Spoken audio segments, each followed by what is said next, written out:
Ok, bienvenue dans le module allocation d'actifs et on va parler d'allocation d'actifs. Il n'y a pas de suspense. Donc dans la partie allocation d'actifs, je vais te montrer mon allocation personnelle, comment mon patrimoine est diversifié, dans quelle catégorie. Je vais te montrer un outil que tu pourras télécharger, c'est un tableur Excel où il y a des outils qui sont bien plus poussés avec ça. Je vais t'en montrer deux. Il y en a un qui s'appelle Finari, il y en a un qui s'appelle Moning, et les deux sont très bien pour savoir à peu près comment tu gères ton capital et où est-ce que tu vas placer ton capital. Enfin, du moins, tu auras tes camemberts, enfin ton diagramme, et tu sauras où est-ce que ton capital est placé.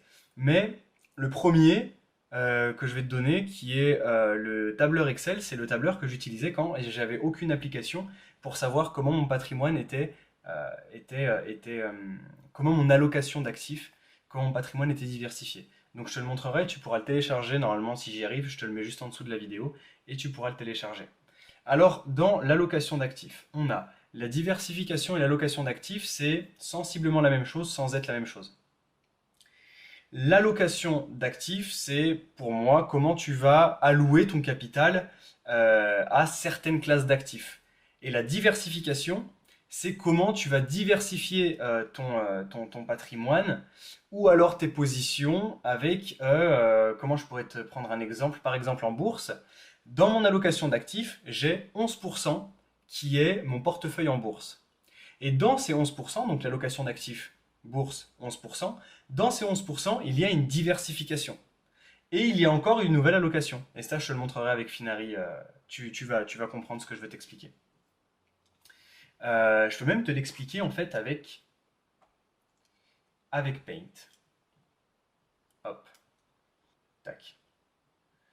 Donc, pour te dire, l'allocation, ici je te mets un A, l'allocation d'actifs, ici tu as ton camembert, hop, tu as 50% de ton patrimoine qui est, je sais pas, en IMO, tu vois.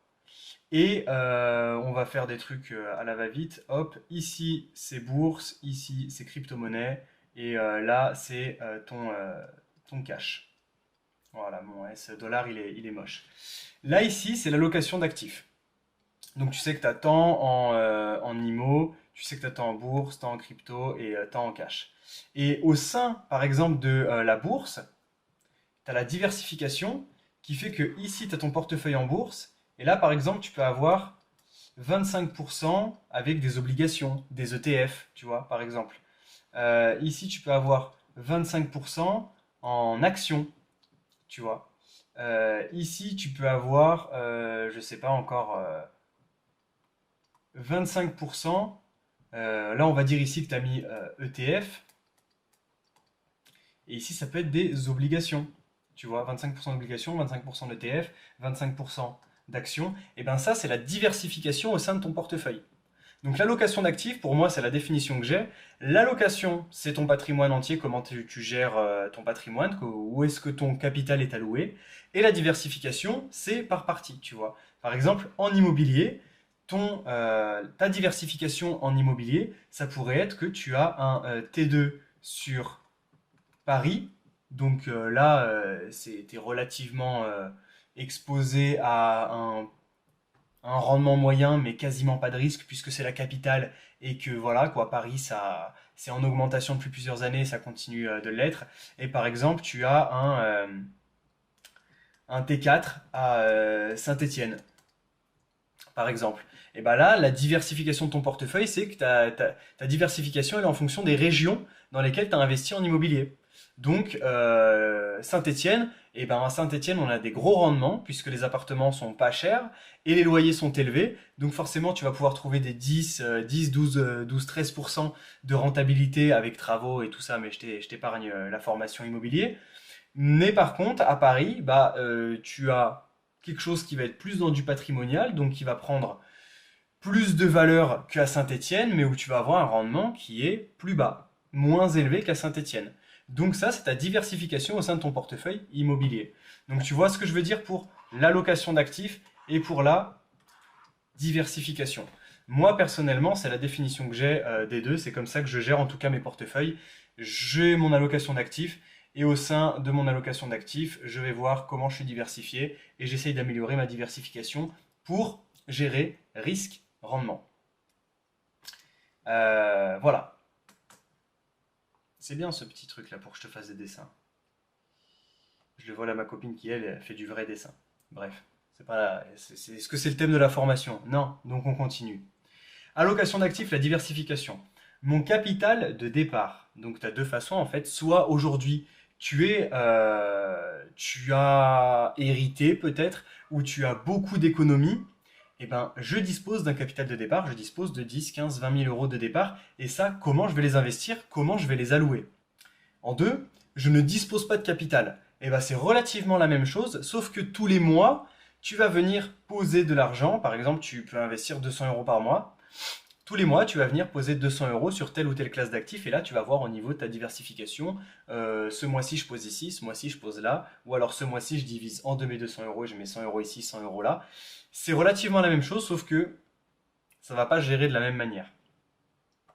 Je dispose d'un capital de départ, comment répartir mon capital. Là, ici, je te mets du coup le petit document que moi, j'utilisais avant.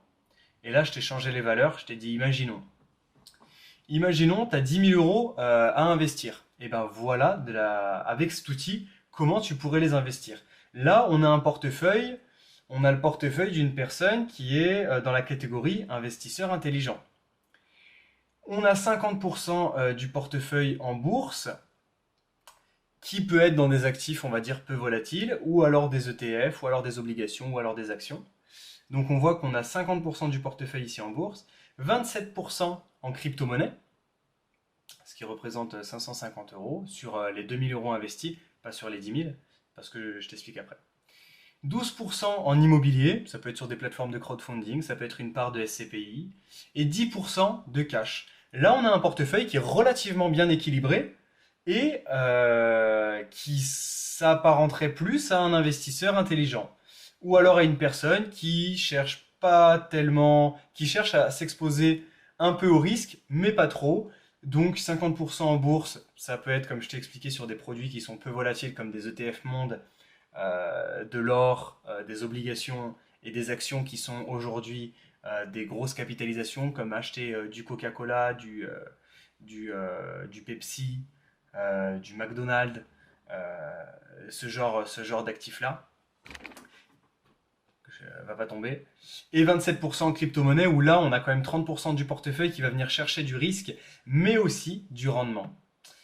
Et 12% en immobilier, donc là, c'est aussi très peu volatile, donc on peut rejoindre ça, tu as 62,5%, 62,5% de ton portefeuille qui est sur des actifs qui sont peu volatiles, et en plus de ça, tu as ta réserve de 10% de cash. Donc là, on est vraiment sur une personne qui est plutôt sécure, et ça s'apparenterait vraiment à investisseur intelligent. Donc cet outil-là, tu peux t'en servir pourquoi? Imaginons demain, tu as un capital à investir de 10 000 euros. Donc on peut dire que ce que je te conseillerais de faire, sans être un conseil, environ 60% de ton capital, tu l'investis la première année, ou alors d'un coup, et après le reste de ton capital, tu vas appliquer du DCA. Donc si tu as 10 000 euros de côté et que tu investis 100 euros par mois, tu as trop de cash qui dort et qui n'est pas utilisé. Donc tu as trop de cash sur lequel tu t'assois sur du rendement. Donc tu investis environ 60% cash direct. Genre par exemple, tu vas mettre du coup faire 60%. Je sais pas, ça pourrait correspondre à... Ici peut-être à 2000 euros. 2000 euros en bourse.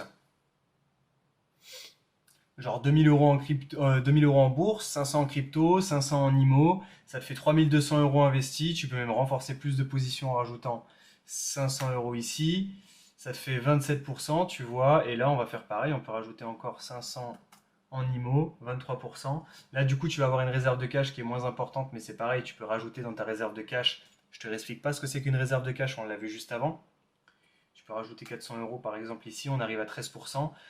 Globalement, investi à la ZUB, tu vois, et ben là, tu as une répartition d'actifs, tu as 4600 euros d'investis, tu peux encore rajouter pour investir cash, mais tu sais au moins dans quel secteur tu vas pouvoir investir.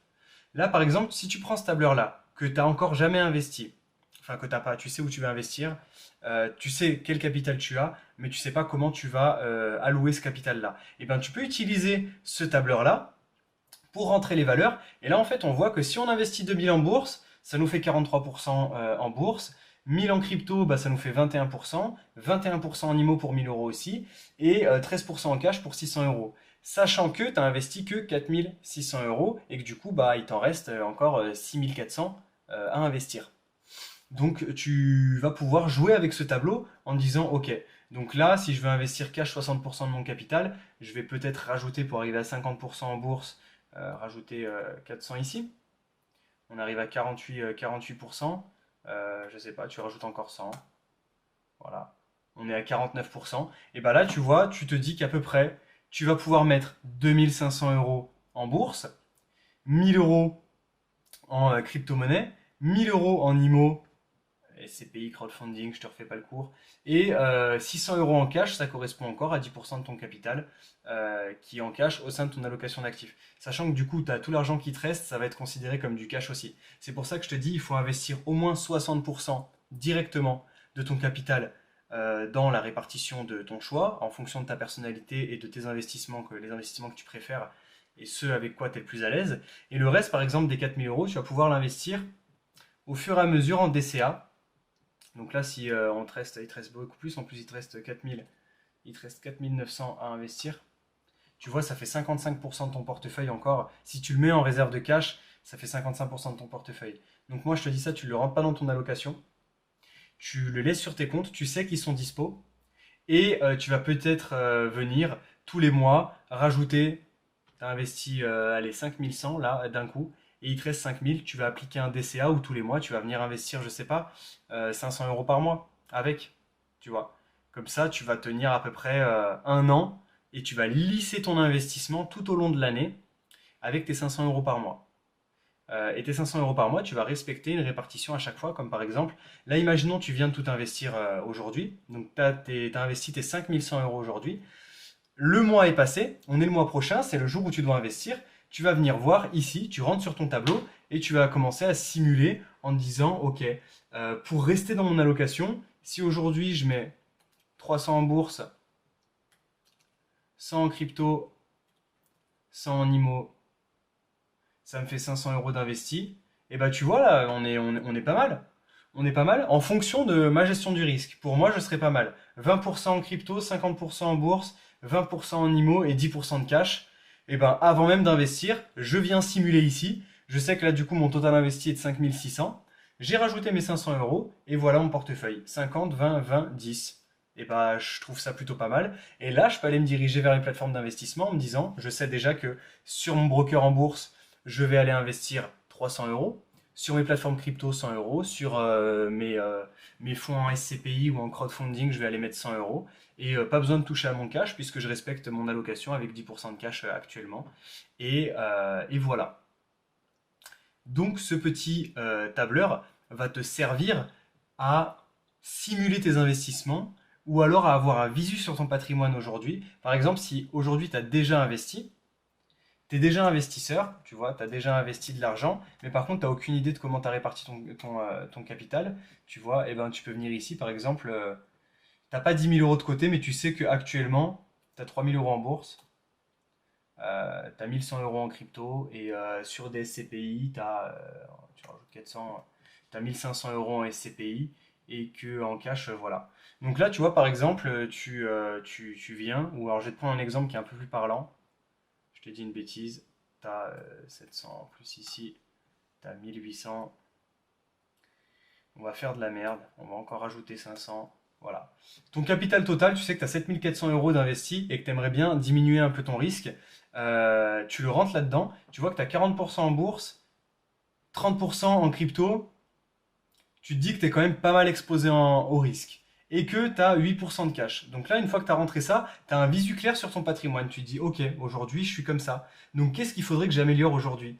Peut-être que je diminue un peu les cryptos. Donc pas que je diminue, mais que j'arrête d'investir sur ce secteur pendant les prochains mois, histoire de rééquilibrer mon portefeuille et d'atteindre mes 50% d'objectifs en bourse. Tu vois, par exemple. ou alors d'augmenter mes parts de SCPI afin de diminuer mon risque, de placer plus d'argent en cash sur des ETF ou autres. Bon, je vais aller chercher mon chargeur. Je reviens tout de suite. Hop là, donc je te disais, là, une fois que tu utilises cet outil, tu as une vision claire sur ton patrimoine. Moi, j'utilisais ce tableur-là que je me suis créé parce que j'avais aucune plateforme pour savoir où est-ce que je pouvais investir. Donc j'ai utilisé ça. Mais après, voilà, libre à toi d'aller sur d'autres plateformes que je vais te montrer là. Bah, on va aller regarder ça tout de suite. Donc voilà, je te le mets en lien pour que tu puisses le télécharger. Je te le mets en lien pour que tu puisses le télécharger dans la description de la vidéo. Là, je te le mets en dessous, je verrai comment je fais. Et je vais te montrer un autre outil. Donc voilà, si tu disposes d'un capital de départ et si tu ne disposes pas d'un capital de départ, c'est relativement exactement la même chose, sauf que ta répartition, tu la gères mensuellement. Tu sais que là, tu pars de zéro, tu n'as rien investi et tu as 200 euros de côté et tu comptes investir, je sais pas, 50 euros tous les mois, 100, 200 euros, 600 euros tous les mois. Et bien tu fais la même chose avec ces outils-là que je vais te montrer et tu vas voir au fur et à mesure du temps ton camembert qui va se former et tu vas te dire au bout d'un moment, je sais pas, au bout d'un an peut-être tu vas avoir 3000 euros d'investis, et ben tu vas avoir ta répartition, tu sais exactement comment tu vas gérer ça et tu vas te dire ok, ce mois-ci je mets là, ce mois-ci je mets ici, là il faut que je diminue un peu, il faut que je me rajoute un peu de cash. Tu vois à peu près? C'est la même chose sauf que tu vas le faire mensuellement. Et si tu commences de zéro, je te conseille de pas diviser un petit capital, tu vois. Si là demain tu commences avec 500 euros, tes 500 euros foulés dans une classe d'actifs, tu vois. Par exemple, je sais pas, si tu veux te mettre dans la crypto-monnaie, allez, tu le divises en deux max, mais vraiment grand max, tu vois.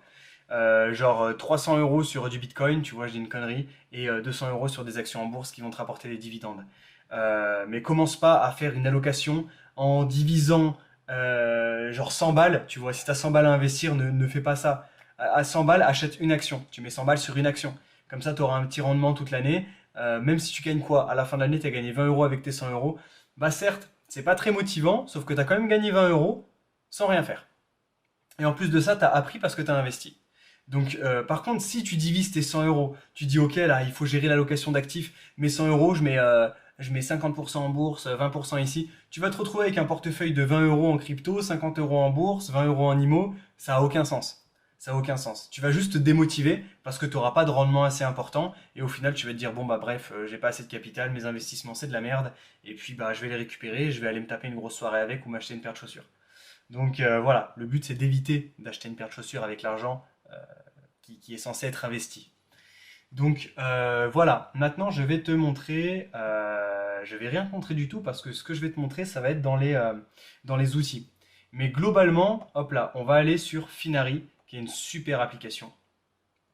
Où dessus en fait tu fais plus et tu viens connecter, alors là c'est en réel, tu connectes tes comptes bancaires, tu connectes tes livrets, en fait là tu connectes pas tes biens immobiliers, ça va être compliqué, mais tu peux renseigner l'immobilier physique que tu as.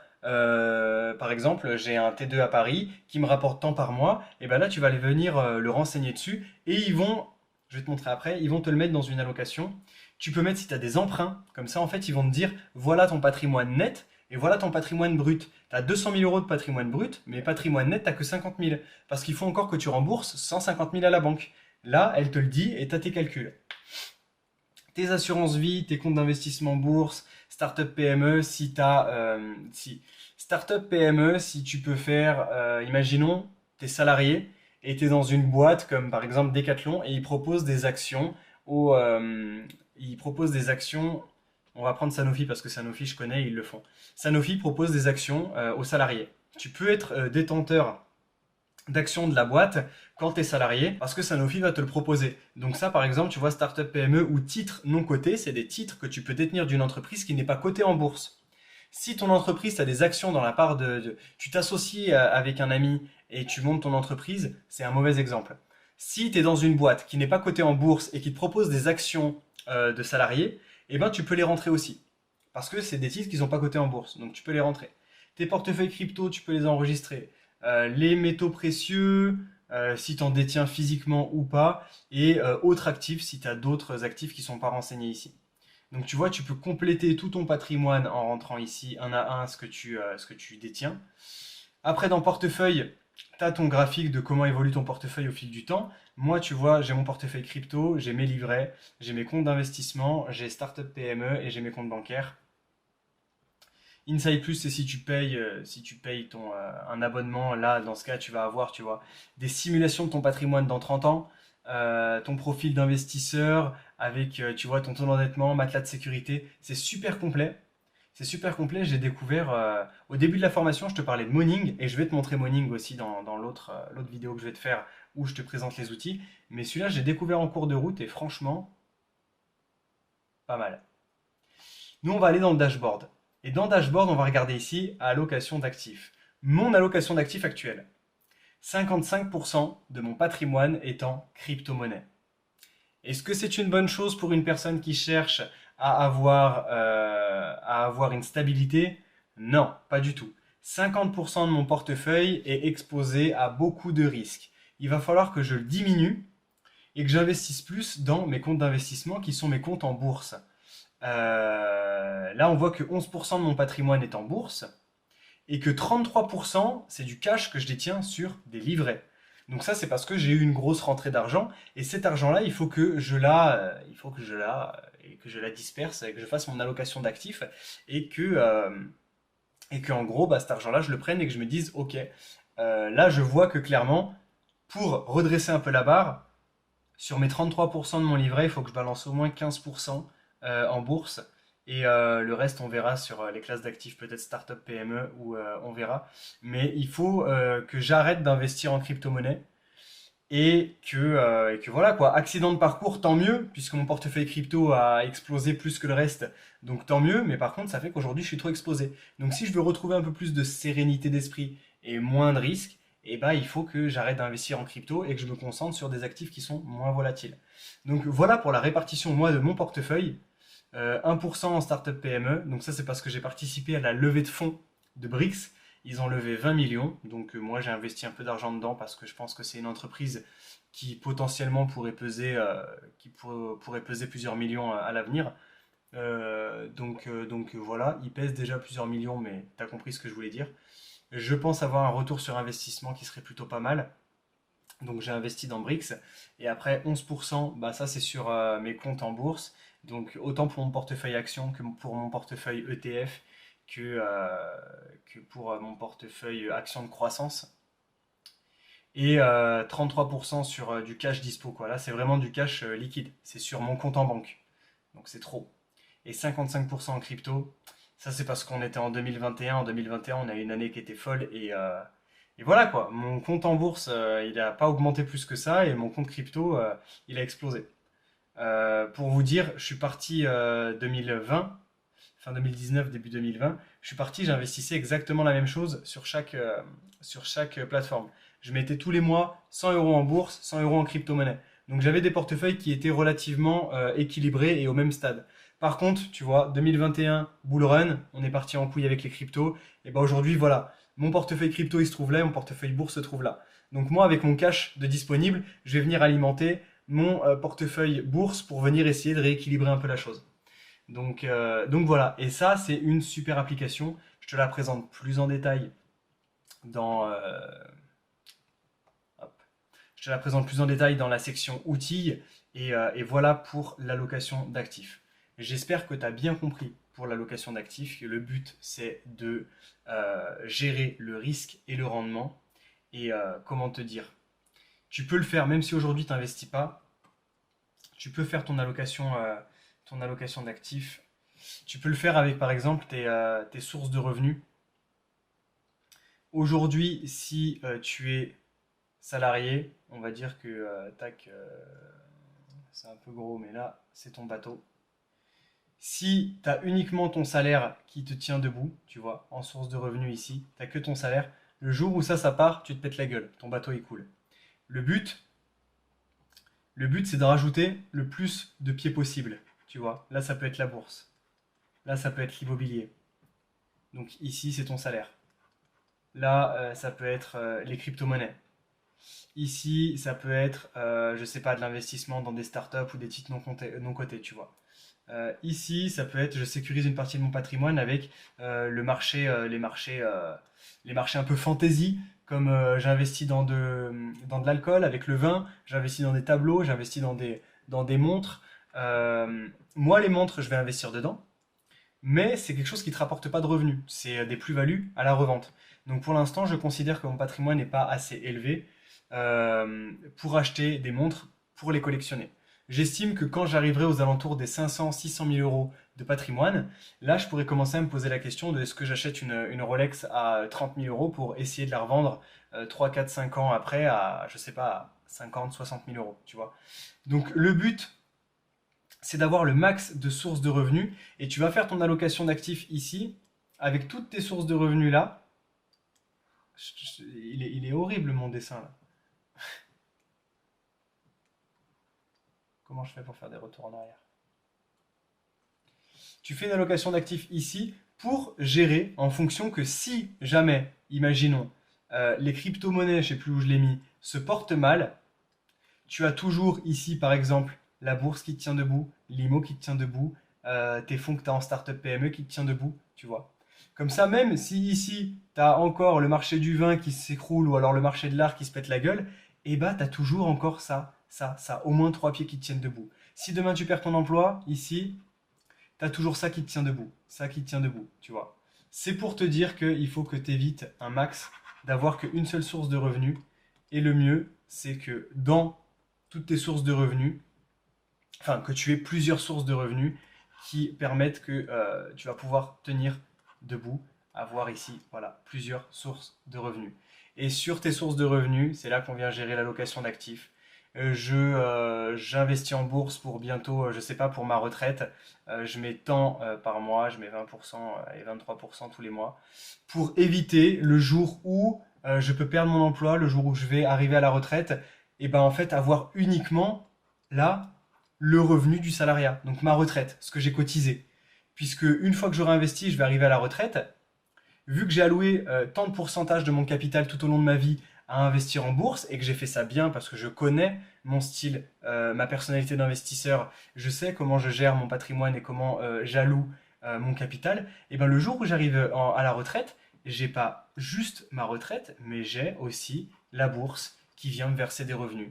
Et j'ai potentiellement aussi mes crypto-monnaies qui ont évolué au fil des années et qui font que j'ai un portefeuille de X, je vais y arriver, t'inquiète, de X euros de côté que je peux utiliser pour me faire plaisir à la retraite ou autre, tu vois. Il faut diversifier ton capital et avoir une bonne allocation en fonction de tes objectifs. Moi, j'investis en bourse parce que je veux que ça me paye ma retraite à l'âge de mes 40 ans et pas mes 60 ans, à l'âge de mes 40 ans, que ça me paye 2500 euros par mois. C'est pour ça qu'aujourd'hui, j'investis tous les mois 500 euros en bourse. Je sais pourquoi je le fais et l'allocation de mon capital, là actuellement, tu as vu parce que mon portefeuille en crypto a beaucoup évolué, donc forcément, c'est un peu plus dégueulasse que à la normale. Mais le but, c'est que ça, progressivement, tout au long de ma vie, on arrive à progressivement 30-40% uniquement en bourse et que ça me paye, on va dire, une grande partie de mon salaire et de ma retraite. Donc voilà pour l'allocation d'actifs. Et pour mon petit dessin ici, tu as compris, il faut trouver plusieurs sources de revenus. Une fois que tu as plusieurs sources de revenus, tu continues de faire exactement la même chose qu'avant et à allouer tes excès de trésorerie, tout ce que tu as d'économie, tu alloues dans les classes d'actifs dans laquelle tu as fait ton allocation d'actifs. En fait, tu as ton portefeuille, tu as dit que ton allocation d'actifs en fonction de ta personnalité, c'était 50% ici en bourse, 20% en IMO et X% en crypto. Plus tu touches d'argent, plus tu continues de faire exactement la même chose et essayer de toujours être dans cette zone-là. De 50% en bourse, 20% ici, X% là-bas. Tu continues de faire toujours la même chose. Et si demain tu as une très grosse rentrée d'argent, par exemple, accident de la vie, tu as un proche qui décède et tu hérites de 50 000 euros, eh ben tu fais pas de la merde avec. Tu sais exactement comment tu vas le placer. Tes 50 000 euros, tu vas pouvoir y diviser et te dire, ok, là par contre, je vais me mettre plus en telle classe d'actifs parce que là, je commence à avoir un patrimoine qui augmente drastiquement. Donc il faut que je le sécurise plus. Donc je vais diminuer mes crypto-monnaies, je vais augmenter un peu plus mes actions qui me payent des dividendes et je vais augmenter un peu plus l'immobilier parce que c'est un marché qui est moins volatile. Donc c'est comme ça que tu gères ton allocation. Et comme je te disais, plus tu as de sources de revenus, plus tu vas pouvoir investir. Et c'est simple, ça va faire effet cumulé. Et au fil des ans, bah, au lieu que ton patrimoine fasse ça, et bah, il va faire ça. Et plus tu as de sources de revenus, plus il fait ça et plus il monte. Et ça t'évite à la fin de ta vie de te retrouver avec ça comme patrimoine, mais plutôt avec ça. Et en plus, ici, tu bénéficies des intérêts composés puisque tu as plusieurs sources de revenus. Donc à chaque fois, tu réinvestis, tu réinvestis, tu réinvestis. Et c'est ce qui fait que ton patrimoine croît au fil des années. Et que si tu n'as qu'une seule source de revenus, et bah à chaque fois, ça se passe comme ça. Enfin en bas de page. Ma caméra, elle dit n'importe quoi. Bon, j'ai plus de place sur la carte SD. Et je pense que dans tous les cas, j'ai fait le tour. Alors, j'espère que tu as bien compris pour la location d'actifs. Sinon, n'hésite pas à revenir en arrière dans la vidéo. Ou bah, c'est tout. C'est tout ce que tu auras à faire. Donc voilà, j'espère que j'ai été clair et que c'est compréhensible pour vous, l'allocation d'actifs. Et donc dans le prochain module, je vous présente les outils comme Moning, donc je vais te le présenter beaucoup plus en détail, et aussi du coup Finari, parce que c'est super comme application. Je te présente ça dans le prochain module. Allez, à tout de suite.